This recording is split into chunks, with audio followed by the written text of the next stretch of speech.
Umiyak na lang kayo ng umiyak. Parang kagaya po mga kababayan ng ginawa ni Pia kahapon na sobrang hingal. Hingal na hingal. Parang hingal kabayo mga kababayan. Hiningal ata dito kay Attorney Ligutan. Aray ko. Naku po. Pero yung abogado ni Sara na itong si Attorney Mark Benluan, nga. Aray ko. Nga. Eh paano ba naman mga kababayan? Natosta itong si Piakin, no?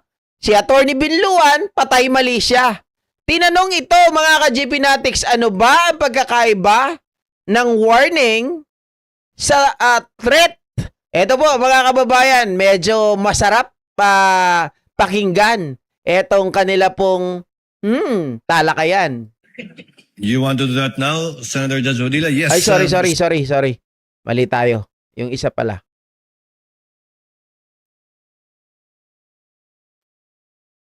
Ba't nawala si Piakin? Sorry guys. Hold on a second. Ito pala. Yes, ma'am. So the witness also happens to be a lawyer. Apat na abogado po tayo mag-uusap dito. Pero ang pakiusap ko, speak in layman's term because we want the public to understand. Very simple question. I want to understand your appreciation of the crime of grave threats. Okay? It sounds like a simple question, but when I look at the elements, so explain ko din sa mga nakikinig. Pag tinignan natin ang definition ng crime, nandiyan yung elements. So the prosecution must always prove yung elements of the crime. Ang question ko ay, in your appreciation, dapat ba na ang supposed victim nakaramdam talaga siya ng threats? Or is it enough that the general public considers the statement threatening? Okay, so is it personal or is it a general sentiment? Now, before I proceed, gusto ko magbigay ng example para intindihan ng mga kababayan natin. Kung magkapit-bahay, Binira na nandun naman sa niya si bakod. Tulfo dyan eh. Tapos sabi nung isa, bubuluhin ko to. Is that a grave threat? Second example, dalawang boksingero, nagkainitan, susuntukin kita. This is among two professional boxers. Is that a grave threat? Third example, police. Sabi, bubunutan ko to ng baril. Is that a grave threat? Maybe it's just offensive. Dahil sa professional, you shouldn't say that to a fellow police. And my fourth example is a senator. Pag sinabi niyang bibit-biting kita, kikwelyuhan kita, palalayasan kita, is that a grave threat? I'll add some details. If that is supposedly addressed to a fellow senator, and she's a female senator like me, na kahit na hindi naman isa kong kilalang runner, marathoner, but a non-violent person, is that a grave threat? Well, I'll just tell you my personal opinion, and then I'll tell you now. I felt that was a grave threat. So, may I ask the counsel and the witness to now answer the question? Thank you. If you may, Your Honor, please, yung prosecution po. Senator Judge Pia, who Bakit kaya laging hinihingal si si Senator Pia? Sa ngayon ang Aray galing ko. 'yun, no? Parang lagi may humahabol. Sabi nung isang kakilala ko, ano ba to? Parang tinitira. Sorry guys pero gusto ko lang i-relay. Yung kasi kahapon nanonood kami habang nasa gym. Sabi, ano ba to? Si Senator Pia parang binabanatan. Uy, sabi ko baka magaya ka kay Suntay. Para daw binabanatan ni Ngalengal. do you want to answer first? Good In the question. order that you Pag-iisipan ko prefer. ng matagal yan, Mr. President.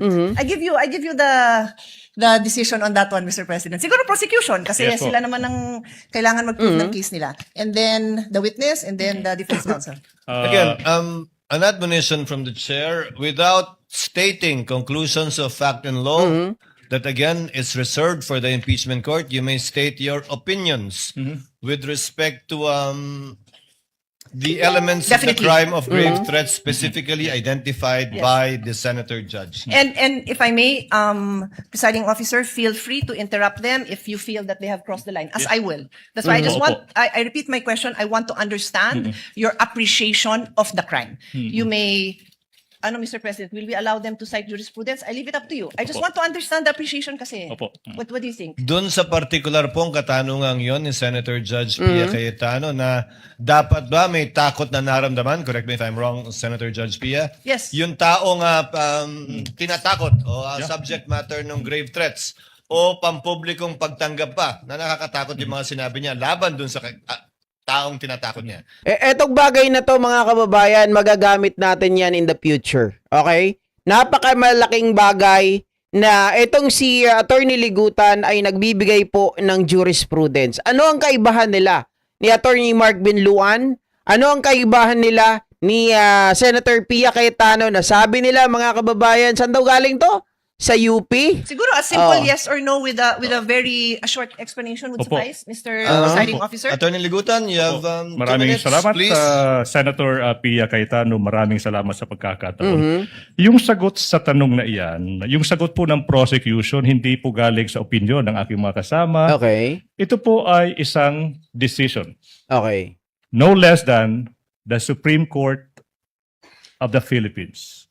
It just so happened, Your Honors, as an answer, in answer po sa tanong ni Senator Pia Cayetano, may dalawang kaso na po, yung Supreme Court. Yung isa is Paera versus People. Yung GR number, siguro yung mga law students, no? Mga law students. Paera versus People. GR number 181626, May 30, 2011. The title is Paera versus People. Sinabi ng Supreme Court doon, wala pong batas na nagre-require na may private complainant. Ibig sabihin, hindi po required na yung biktima mag-execute ng affidavit upang yung akusado po pwedeng ma-found guilty ng grave threat. Paera versus People. But more than that, Your Honor, please, may isang kaso pa. No less than the Supreme Court in the Philippines. Sinabi doon, hindi po kailangan na yung recipient mismo nakaramdam ng takot or that sineryoso yung pagbabanta.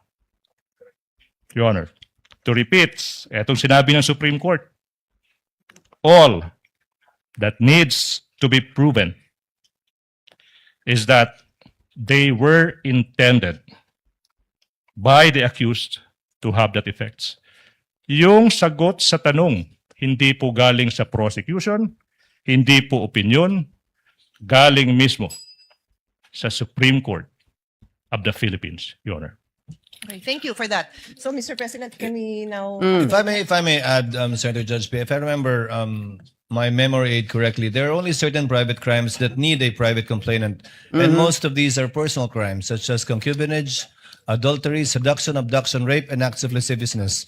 Although these crimes are all entitled People of the Philippines versus the accused, without a private complainant, these crimes cannot be filed by the prosecutor in court without the cooperation or affidavit of the private complainant. Okay, so ayan mga kababayan, isa pa to, maganda tong sinabi ni mga kababayan kasi ito pare silang UP, di ba? Pero hindi alam ni Pia Cayetano na mga kababayan, kailan daw po, di ba sinabi rito, ang una niya kasing tanong, ano pinagkaiba ng grave threat at ng warning? Kailan nag-elevate naman yung warning, mga kababayan, para maging grave threat? At sinasabi rin nila dito kasi nga, bakit daw si Pangulo, ulitin ko ito kasi yung pinakapunto dyan. Sabi nila kanina, mga kababayan, bakit daw si Pangulong Bongbong Marcos hindi naman pumunta? 'Di ba? Hindi kailangan yung presence niya, pero nag-file po sila ng kaso, ang NBI, ang DOJ. 'Di ba? May kaso. Nag-imbestiga sila motu proprio. Pero bakit daw kay BP Sara Duterte nagpadala ng letter, mga kababayan, pero kailangan pa nila ng presence ng Vice President? Okay? Pinaliwanag ko po, magkaiba ang sitwasyon ni Pangulo at ni Vice President Sara Duterte.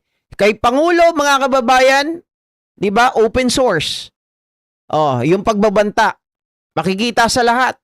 Nagpahayag ang Pangulo, nagpahayag ang PCO, nagpahayag ang Armed Forces, nagpahayag ang Philippine National Police. So therefore, mga kababayan, pwede na talagang mag-progress. Di ba? Pwede nang gumulong yung kaso.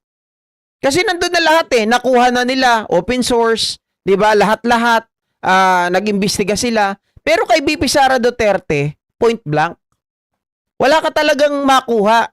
Kailangan mo yung complainant, dahil nga po mga kababayan, sinasabi nila na merong threat sa kanilang buhay, pero ayaw naman nilang makipagtulungan.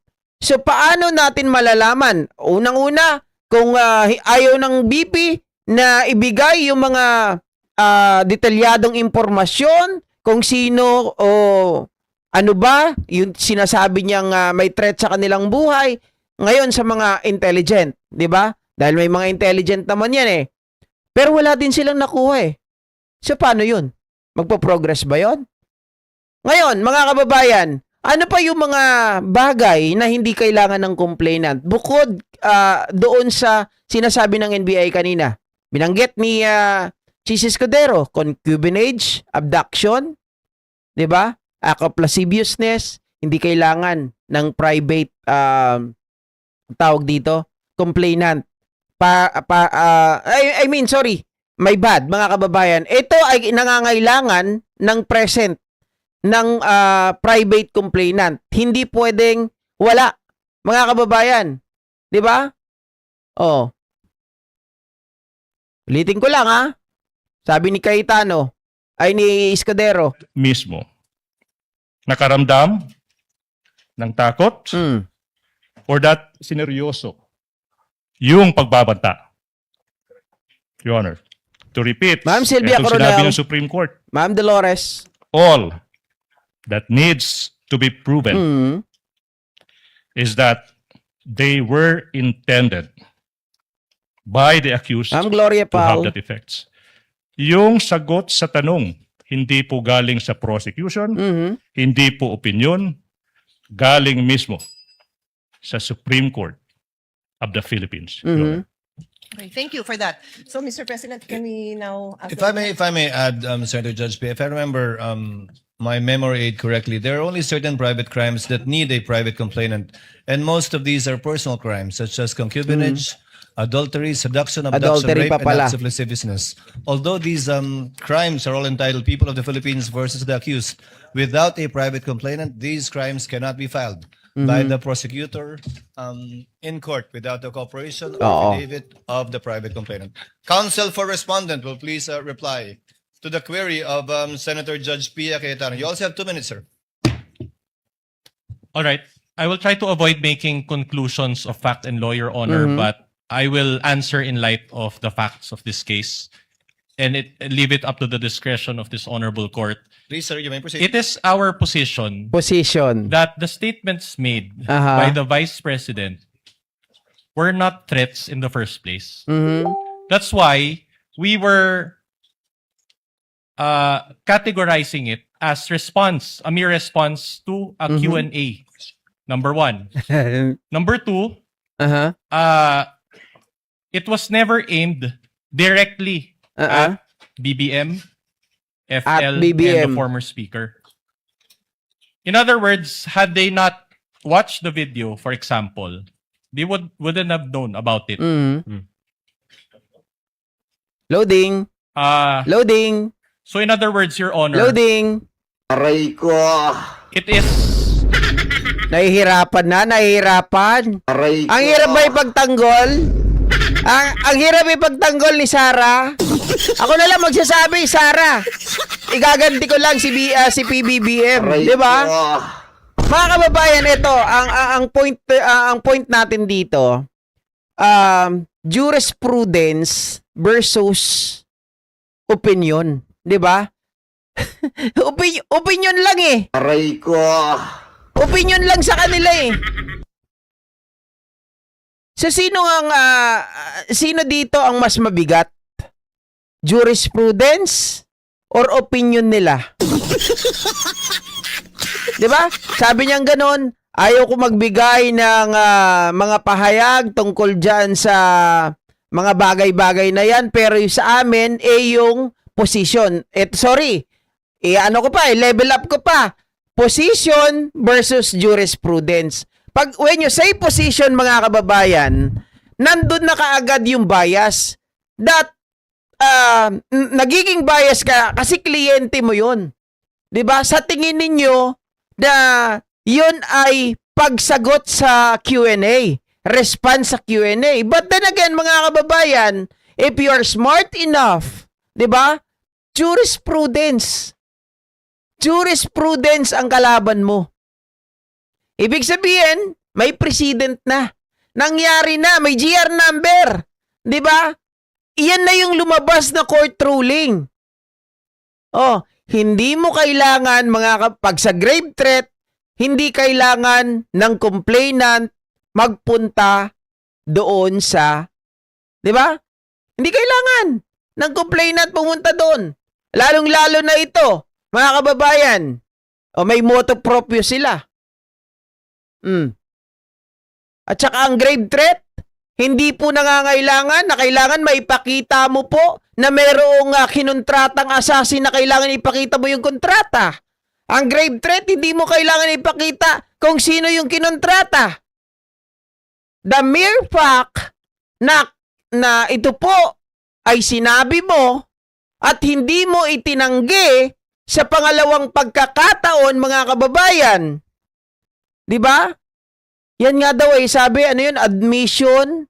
Nakalimutan ko yung terminology 'Di ba? Sinasabi ni Attorney Lotok, mga kababayan. Diyos ko, grabe talaga itong si Mark Pinluan. There was no... Ayun, naalala ko na, admission against interest, mga kababayan. Sinasabi ni Escudero dito na hindi natin masyado bibigyan ng bigat yan. Pero again, mga kababayan, that will suffice, di ba? The evidence that this person is not lying. Di ba? Kasi nga, ito ay dinetermine niya. Malinaw naman siguro, hindi naman siya bingi. Nung siya po ay tinanong, have you already spoken to someone? Diba? Ikaw ba ay nakipag-usap na sa isang tao? Yes. Yes. And sinabi ko, huwag siyang titigil. Diba? Nakailang yes pa siya nun. Mga kababayan, I think twice or thrice na nagsabi siyang yes, may nakausap na talaga siya. Tapos sasabihin mo, yan ay sagot lang, di ba? Sa tanong sa'yo, mali. Aray ko. Kaya maganda noong mga kababayan, after mag-cross-examination, tapos sumalang ulit si Attorney Ligutan. Nakalimutan ko kung anong tawag doon, pero in-emphasize na nila dito kay ni witness, 'di ba, ni Attorney Lotok, mga kababayan, hinggil sa bagay na 'yon. Na talagang real yung threat, 'di ba? Ito po ay absolute at talagang napatunayan based on the investigation, based on the utterances na binitawan ni VP Sara Duterte. Threats to begin with. And so even the discussion on the elements is not really applicable insofar as determining the innocence or guilt of the Vice President. That is basically our position. That is one more thing. And practically, we maintain this position all throughout our pleadings. We never referred to that statement as threats. We always say that if at all they were alleged threats. But we referred to the statements of the Vice President as statements, as responses. And even in my speech, that's what I said. It was a response, Your Honor. Response daw. Wow! Response. Ayos. Once you response, mga kababayan, it's tantamount na yan ay nanggaling mismo sa bibig mo. And the moment you tawag dito, mga kababayan, ay inulit mo ito, 'di ba? Minimik mo ito. I mean, sumagot ka sa parehong paraan na ikaw ay very proud na meron ka nakausap, meaning to say totoo yung sinasabi mo. Aray ko. 'Di ba? Sabi nga ni Bam Aquino dito, mga ka-GP, sabi niya, if there's no such hitman, so therefore our BP or BP Sara Duterte is lying. Sabi nila hindi naman daw. Aray ko. Hindi raw nagsisinungaling si Sara. Kung hindi nagsisinungaling si Sara, so therefore, di ba totoo yung sinasabi niya? Ano ba talaga, kuya? Oh. That would be all. Noted, you. Attorney Lotok, your response to Senator Judge Pia's question based on your investigation. You may proceed, sir. Yes, Your Honor. In establishing, Your Honor, whether or not the crime of grave threat exists, Oo. we follow the rule. First, whether there is an actus reus, and then second, whether there is a mens rea. So actus reus, Mga Your Latin Honor, word na means, yun, di ko naintindihan. whether the offender in fact uttered the threatening remarks. We were able to establish that. That's why in-authenticate po ng NBI yung video na kung saan nandoon yung utterances. The test of mens rea, Your Honor, what we did, we interpret the utterances objectively and in the light of the circumstances in which they were uttered, in the manner in which those utterances were spoken, the person to whom they were addressed, the utterances were addressed, the relationship between the parties, meaning the offender and the recipients, and then the reactions of the recipients, whether they treat the utterances serious or real. But again, I would agree with what. So it appears to me, mga kababayan, na sa kanilang pag-iimbestiga, trinato ito ng Pangulo, mga kababayan, bilang isang nakakabahala. 'Di ba? Nakakabahala kasi nagbigay siya ng statement na binigyan kumbaga binigyan pansin nila ito. On the other hand, sa kaso ni BP Sara Duterte na lagi nilang sinisingit, mga kababayan, na may threat din sa kay Sara Duterte and her family, is that, mga kababayan, hindi nila ito tinuring na seryoso. Kasi wala naman silang wala naman silang blatter, 'di ba? Walang police report. Hindi nila binigyan ng pansin. So therefore, mga kababayan, masasabi mo na hindi po seryoso. Kasi dito sa kay Pangulong Bongbong Marcos, sineryoso niya 'Di ba? He made a statement. He stated na nakakabahala yung taong ganito, na kung ang Pangulo ay napagsasalitaan ng mga bagay na ganito na papatayin, what more sa pangkaraniwang tao. 'Di ba? And sa pagtatanong sa kanya, kung si Vice President ba, mga kababayan, ay capable, 'di ba? Sabi pa nga ng iba, hindi naman porket Vice President is capable na. Uy, tandaan natin. Tandaan natin. Vice President siya. Presidente ang sinasabihan niya. Kung kaya niyang sabihan yan, mga kababayan, na siya ay Vice President lang, hindi siya ang pinakamataas na tao. So therefore, capable siya. Pangalawa, di ba? May, ano ba siya nun? Nung mayor si Sara? Mayor ba siya nun? Binugbog niya yung sheriff. Sabi pa ni Digong, nako, mag-ingat kayo dyan kay Inday. Maldita yan. Hindi lang yan ang sinuntok niya. Hindi lang yan ang binugbog niya. Yung driver namin, yung bodyguard namin. Diba? So therefore, mga kababayan, capable talaga para manakit si BP Sara Duterte. And according to Las Cañas and Matubato, mas malupit si BP Sara Duterte kay Digong. Dahil si Sara, kay Digong ang tanong, nailigpit, ano nang nangyari dun sa mga tao.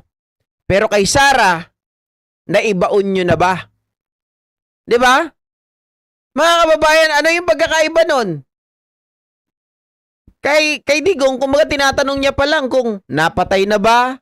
Kay Sara, Naibaon nyo na ba? Oh. So, ibig sabihin, mga kababayan, kung titingnan mo to mga to, at tama rin yung sagot ni Atty. Loto ka, capable si Sara. Kita mo nga si Digong. Oh, iniimbestagahan ngayon against sa crimes against humanity. 'Di ba? Sa ICC. Oh. Hindi ba capable 'yun?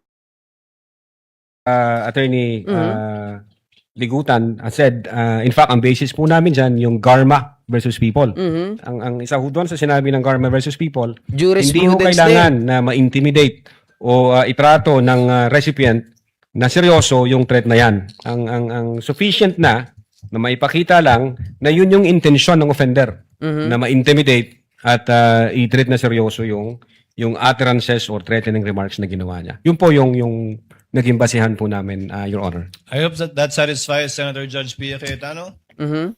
It actually does, but if I still have time, I have a follow-up question for all. Do I?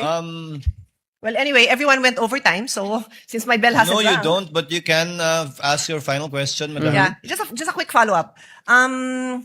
Siguro sa witness na lang. You mentioned the word threat, no? So can you just elaborate on that? What to you would be the difference between a threat and a sorry. I don't know if you uttered the word that I want to ask you now, no? But you did. You referred to threat, of course. What would be the difference between a mere warning and a threat? I mean, warning on a threat, sir. Ma'am. At what point does a warning become a threat? Gusto ko yung paliwanag dito ni Escudero mga kababayan, kasi tinagalog niya eh. Medyo nalilito kasi yung iba kung paano ipapaliwanag to sa English eh. Alam niyo, pwede namang gamitin yung Tagalog eh. Nagtataka ako kapag hindi niyo kayang ipaliwanag talaga sa English at medyo nagkakaroon ng confusion, you can use Tagalog, 'di ba? Maganda yung sinabi, ang warning ay babala. Oh, ang threat ay pagbabanta, mga kababayan. Babala, wina-warningan ka. Pagbabanta, mga kababayan, sa isip pa lang ng tao, gets na kaagad eh. Di ba? Would you agree, mga kababayan, na kapag sinabing babala at pagbabanta, you know already the difference between the two. Di ba? At alam mo ang pagbabanta, alam mo naman ang warning. Di ba? Ang warning is that, mga kababayan, ito yung warning, masasabi natin na kumbaga yung level niya, hindi pa siya in a maximum level or hindi pa siya nag-escalate. Kapag sinabing pinagbabantaan ka na, mga kababayan, di ba? Yun ay pwedeng mapunta na sa crime. Banta na yun eh. Maaring buhay mo na yun, di ba? Ang warning, mga kababayan, hindi pa ito nag-escalate. Kumbaga, hindi pa nagle-level up. Hindi, kumbaga, sa galit, mga kababayan ng tao, ay hindi pa sukdulan. Ganon kadaling ipaliwanag. Pero, medyo, sabi ko nga kahapon, ako po, ang sarap sumagot dito. Well, Your Honor, if I'm going to, based on our investigation, Sabi ni may Ma'am apply Gemma, ko Hindi na. agree ako sa'yo, ka JP. You don't have to. Just asking you your legal opinion. Uh-huh. You're a lawyer. He may answer. Is it not correct, Mr. President? Mhm. I think, If he knows. just in my own opinion, although warning is maybe there is a what we call an event-based condition. Pwedeng ganon na pag inulit mo itong gagawin ko sa'yo. Pwede hong It wasn't me, warning thank you. yun. Di ba ganun din yung threat? Yung threat, Your Honor, pag ang threat is with a condition, pwede ho siyang mag-fall ng ganon. Pag sinabi ng threat is Eminent. Tama, pag ginawa mo eminent. ito ang gagawin ko sa'yo. Papatayin kita. Papatayin ko yung pamilya mo. Papatayin ko yung ganyan. So, para siyang nag-overlap. Depende sa appreciation ng Medyo mga kababayan, hilaw yung paliwanag dito ni Attorney Lotok, no? Alam ko yung iba hindi mag-agree sa inyo kasi hindi nila naiintindihan talaga to. 'Di ba? Medyo para sa akin hilaw. Hilaw siya in a sense na hindi lahat ng tao ng Pilipino, lalong-lalo na yung mga hindi naman talaga nakapag-aral, yung mga no read, no write, or sabihin natin elementary lang, mga kababayan, at wala talagang alam sa batas, hindi nila mapapalo yung logic na sinasabi ni Attorney Lotok dito eh. 'Di ba? Mas maganda talaga kung ipapaliwanag mo to ng Tagalog. In fact, yung sinabi ni Chis Escudero o sasabihin niya mamaya, yun talaga yung makakatulong. Kaya nga, doon din ako nagkaroon ng idea na, yes, oo nga naman. 'Di ba? Pagbabanta, babala, madaling ipaliwanag. Eminent, 'di ba?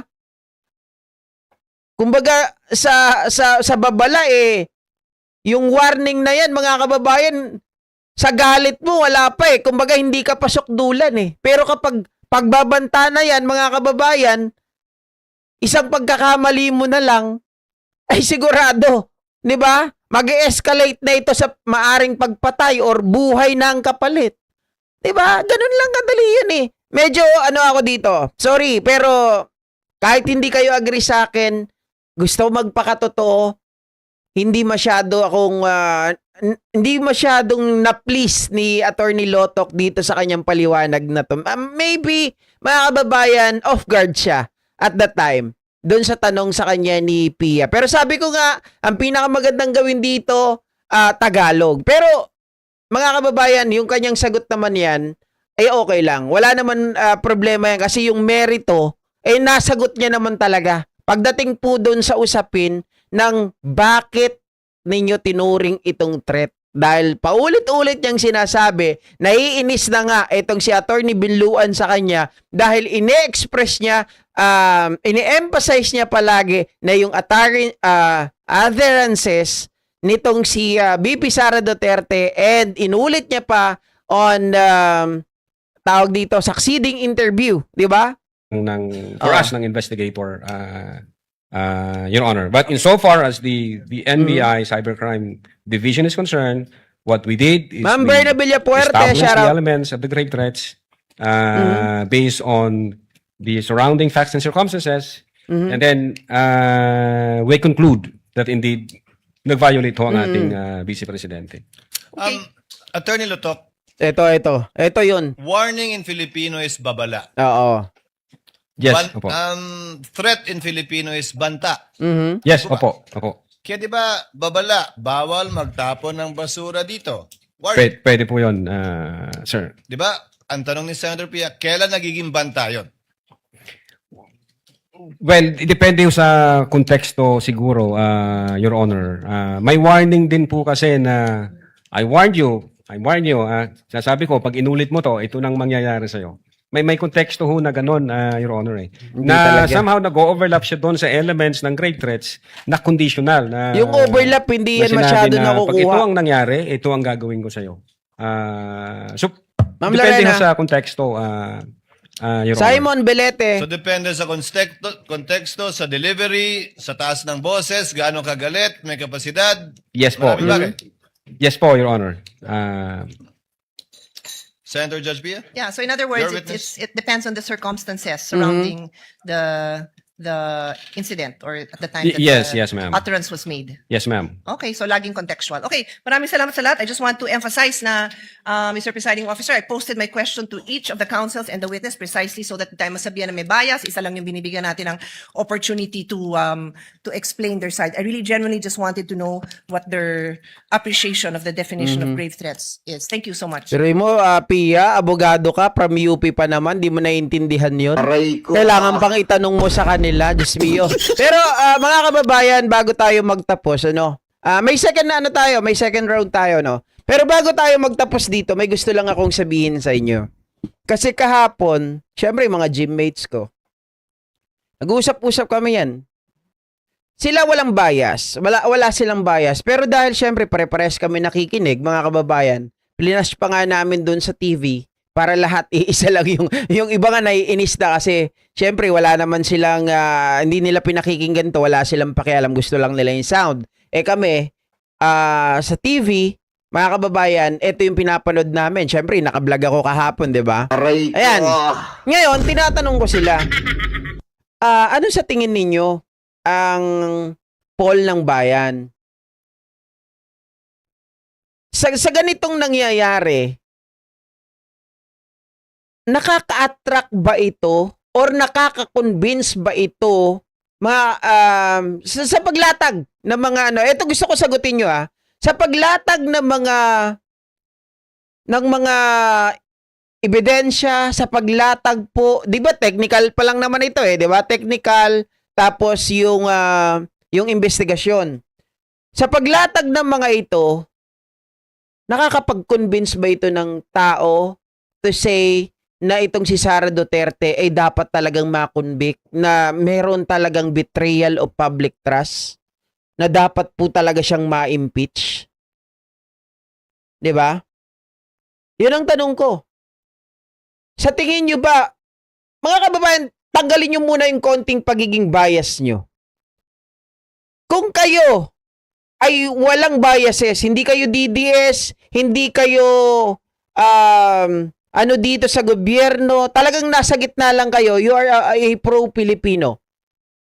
Kayo ba ay na-convince sa paglatag ng ebidensya, sa pagsagot ng mga witness para masabi na si Sara Duterte ay makukonvict or may impeach? Sabi ni Annie Melo, nanginginig It wasn't me. Agree. Okay, I still agree. No. Sabi ni Lina Villalon.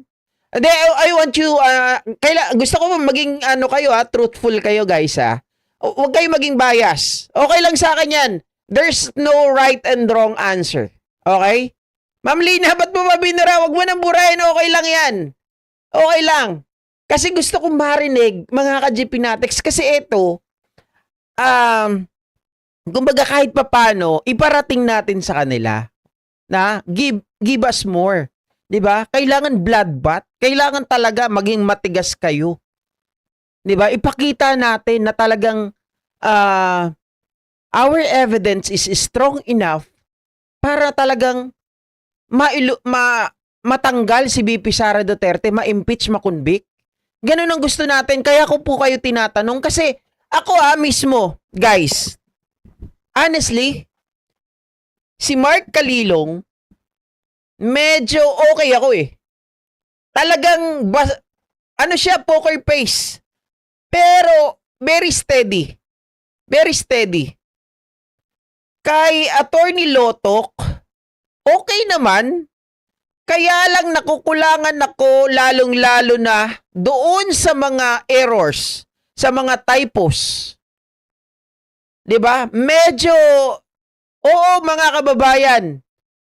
Sa mga abogado, sa litigation, sinasabi nila wala itong merit. Wala itong bearing. Hindi ito masyadong nagpababa, 'di ba? Pero yung pangkaraniwang tao na walang pinag-aralan, hindi nila alam yung mga bagay dyan, sila po ay nakapokus doon sa technicalities. Nakapokus sila doon sa mga mali. 'Di ba? Sabi ni Mama Berna Villapuerte, saan ka po? Anong tanong sabi ni Ann? Just the videos alone? No. Ano to yun? So, sorry, Ate Cholang, hindi ko magets. Just the video alone, that should be out as BP? Bubble butt? Malino na dapat makonvict dahil pangalawa sa mataas na leader, dapat modelo siya. Poker face. Sa pagiging unbecoming pa lang ni Sara at ng kanyang mga abogado ay sapat na para sa kaso ng betrayal of public trust. Kaya lang, guys, ang tinatanong natin kasi dito, paano yung hindi nakakaintindi? 'Di ba? Kayo kasi maalam kayo. 'Di ba? Smart kayo. Paano yung mga tao na walang pakialam, ang naiintindihan lang yung mga bagay na arok ng kanilang mga utak? 'Di ba? Kasi kailangan maipakita talaga natin dito na yung mga ebidensya laban kay VP Sara Duterte ay talaga naman, mga kababayan, pasabog. 'Di ba? So far, dito, hindi ako masyadong convinced. Hindi ako masyadong convinced. Siguro mas makukonvince ako pagdating ng usapin na po, mga kababayan, ng ill-gotten wealth. Doon sa usapin ng pera o nakaw na yaman, 'di ba? Ni BP Sara Duterte at ni Mans Carpio. Doon sa usapin mga kababayan na sinasabi ni Trillanes at kinumpirma ng AMLA na maraming pumapasok na pera kay BP at kay Mans at sa mga Duterte. Siguro doon ang pasabog. Sa ngayon mga kababayan, ano lang puro hindi ko talaga hindi ako convinced. Sorry. Hindi ako convinced. Medyo nakukulangan lang ako.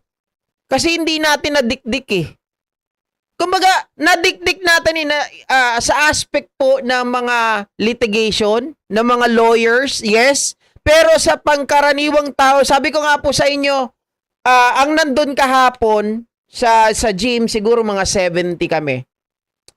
Ang mga hindi nakapag-participate, approximately 9 or 10, mga ganon. So, siyempre, nasa kami, 50 or more. 'Di ba? Ang mga sumagot, nung tinanong sila, convinced ba kayo doon sa prinisinta ng prosecution?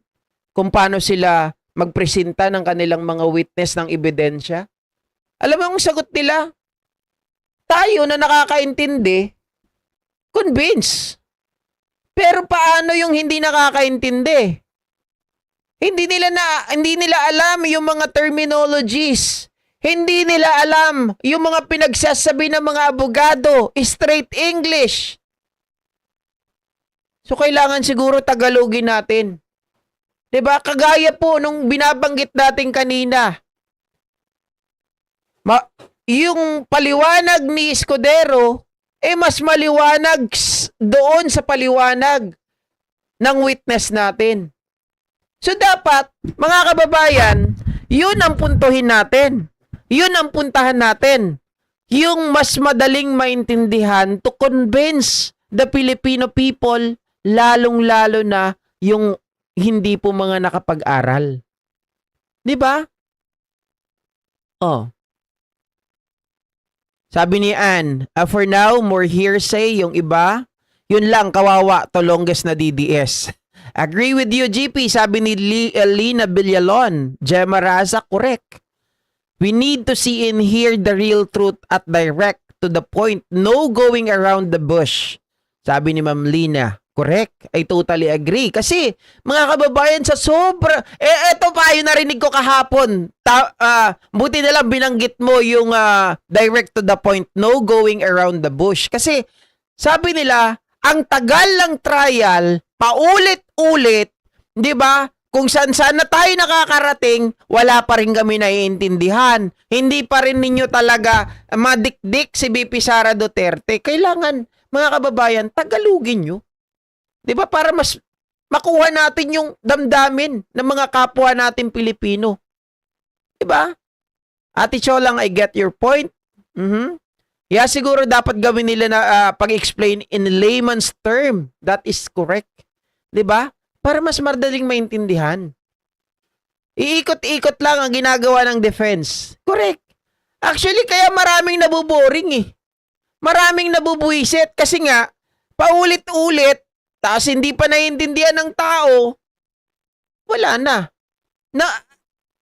Ang gusto kong i-point dito, nawawala yung interest ng taong bayan. 'Di ba? Imbis na sila ay makinig, nawawala sila kasi hindi nila nauunawaan. Lalong-lalo na yung mga terminologies. 'Di ba? Guys, hindi ako hindi ako against doon sa ginagawa ng prosecution. It just so happen that we Filipinos, we need more. 'Di ba? So, I will give them the benefit of the doubt. Lalong-lalo na pagdating po sa usapin ng ill-gotten wealth. 'Di ba? Doon ang pasabog. Doon ang pasabog. Pag nailatag nila na marami talagang naakwara na pera si BP Sara Duterte at itong si Mans Carpio, maraming pera galing sa drug lord, pogo lord, 'di ba? At yung kanilang mga tagong yaman pa na iba. Kapag yan ang nilatag ng mabuti, nadikdik itong si VP Sara Duterte, well, yan ang pasabog. Pero so far, it's not enough for me. Diba? Oo, pinapatagal nila kaya nawawalang interest ng tao. That's good. Yung sinabi ni Attorney Ligutan, mas maganda. May interpretasyon in a different language in the Philippines. Ang problema, mga kababayan, ayaw ng defense. Di ba? Ayaw ng defense. Kasi yung ginagawa ni Attorney Ligutan, mga kababayan, is an easy way, di ba? Para sa mga kababayan natin na nakartira sa probinsya.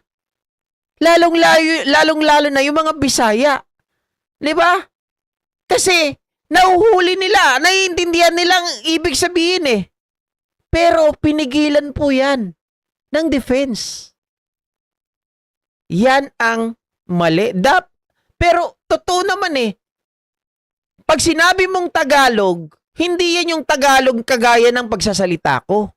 Kasi ang Tagalog, mga kababayan, consists of many native languages. 'Di ba? Oh. Morning, Mama Loves. Numbers na mas marami sa mga susunod na araw, mas boring. Mas boring ba yun, Ate Cholang? Pero kung bilyon naman ang pinag-uusapan, na-acquire ni ganito, nanggaling kay drug lord na ganito. Na-acquire na bilyon na ganito, nanggaling kay Pogo Lord na ganito.